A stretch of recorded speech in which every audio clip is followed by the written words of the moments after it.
Numbers chapter 21. Arad conquered. When the Canaanite, the king of Arad, who lived in the Negev, the south country, heard that the Israelites was coming by the way of Atharim, the route traveled by the spies sent out by Moses, he fought against Israel and took some of them captive. So Israel made a vow to the Lord and said, "If you will indeed hand over these people to me, then I will utterly destroy their cities." The Lord heard the voice of Israel and handed over the Canaanites. Then they utterly destroyed them and their cities. So the name of the place was called Hormah, dedicated to destruction. Then they set out from Mount Hor by the way of the branch of the Red Sea, called the Gulf of Aqaba, to go around the land of Edom, and the people became impatient because of the challenges of the journey. So the people spoke against God and against Moses, "Why have you brought us out of Egypt to die in the wilderness? For there is no bread, nor is there any water, and we loathe this miserable food." The bronze serpent. Then the Lord sent fiery burning serpents among the people, and they bite the people, and many Israelites die. So the people came to Moses and said, "We have sinned, for we have spoken against the Lord and against you. Pray to the Lord so that he will remove the serpents from us." So Moses prayed for the people. Then the Lord said to Moses, "Make a fiery serpent of bronze and set it on a pole, and everyone who is bitten will live when he looks at it." So Moses made a serpent of bronze and put it on the pole. And it happened that if a serpent had bitten any man, when he looked to the bronze serpent, he lived. Now the sons of Israel moved out and camped at Oboth. They journeyed on from Oboth and camped at Abrim in the wilderness facing Moab toward the sunrise. From there they set out and camped in the Wadi Zered. From there they journeyed on and camped on the other side of the river Arnon, which is in the wilderness that extends from the boundary of the Amorites, for the river Arnon is the boundary of Moab, between Moab and the Amorites. That is why it is said in the book of the wars of the Lord, Wahib in Supa, and the wadis of the Arnon river, and the slope of the wadis that stretches toward the side of Ur and leans on the border of Moab. From there the Israelites went on the Beer, that is the well, where the Lord said to Moses, "Gather the people together, and I will give them water." Then Israel sang this song, "Spring up, O well, sing to it. The well which the leaders dug, which the nobles of the people hollowed out with the scepter and with their staffs." And from the wilderness Israel journeyed to Mattanah, and from Mattanah to Nahalel, and from Nahalel to Bamoth, and from Bamoth to the valley that is in the field of Moab, to the top of Pisgah, which looks down on the wasteland. 2 victories. Then Israel sent messengers to Sihon, king of the Amorites, saying, "Let me pass through your land.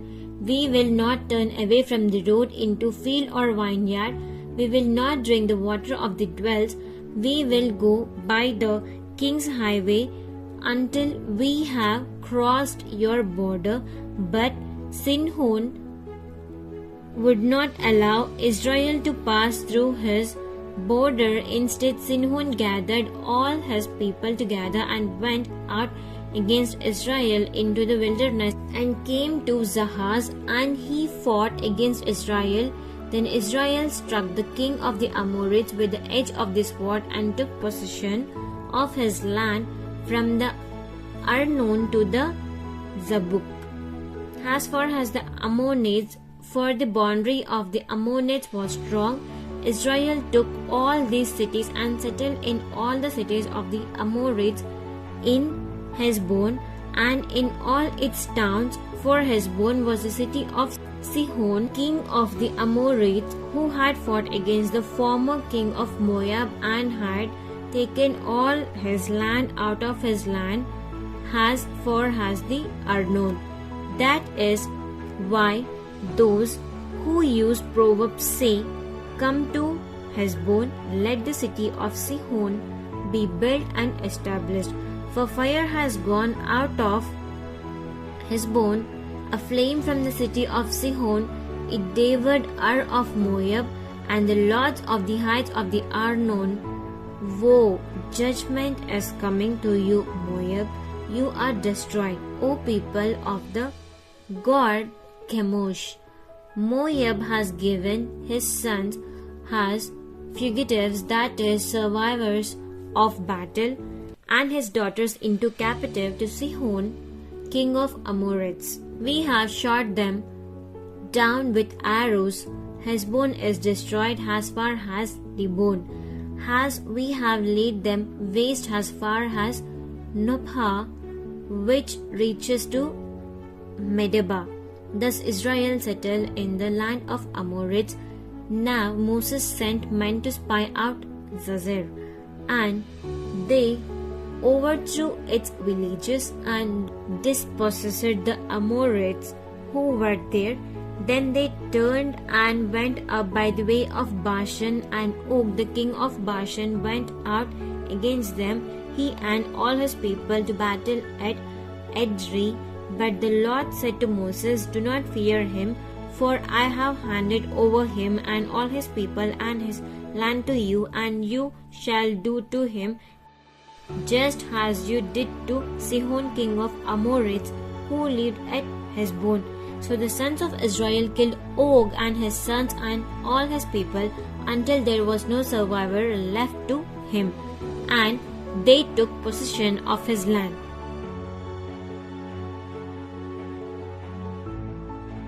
Numbers chapter 22. Balak sends for Balaam. The Israelites journeyed and camped in the plains of Moab, on the east side of the Jordan River, across from Jericho. And Balak the king of Moab, the son of Zippor, saw all that Israel had done to the Amorites. So Moab was terrified because of the people, for they were numerous. Moab was overcome with fear because of the sons of Israel. Moab said to the elders of Midian, "Now this horde will lick up all that is around us, just as the ox licks up the grass of the field." And Balak the son of Zippor was the king of Moab at that time. So he sent messengers to Balaam, a famous prophet, diviner, the son of Beer, at Petro, which is by the Euphrates river, in the land of the descendants of his people, to call for him, saying, "There is a people who have come out of Egypt. Behold, they covered the surface of the land, and they are living opposite me. Now please come, curse these people for me, for they are too powerful for me. Perhaps I will be able to defeat them and drive them out of the land, for I know your reputation, that he whom you bless is blessed, and he whom you curse is cursed." So the elders of Moab and the Midian departed with feasts for divination, foretelling in hand, and they came to Balaam and told him the words of Balak. Balaam said to them, "Spend the night here, and I will bring word back to you, as the Lord may speak to me." So the leaders of the Moab stayed with Balaam that night. God came to Balaam and said, "Who are these men with you?" Balaam said to God, Balak the son of Zippor, king of Moab, has sent word to me. Hear this, the people who come out of Egypt covered the surface of the land. Come now, curse them for me. Perhaps I may be able to fight against them and drive them out. God said to Balaam, do not go with them. You shall not curse the people of Israel, for they are blessed. Balaam got up in the morning and said to the leaders of Balak, go back to your own land of Moab, for the Lord has refused to let me go with you. The leaders of Moab arose and went to Balak and said, Balaam refused to come with us. Then Balak again sent leaders more numerous and men who were more distinguished than the first ones.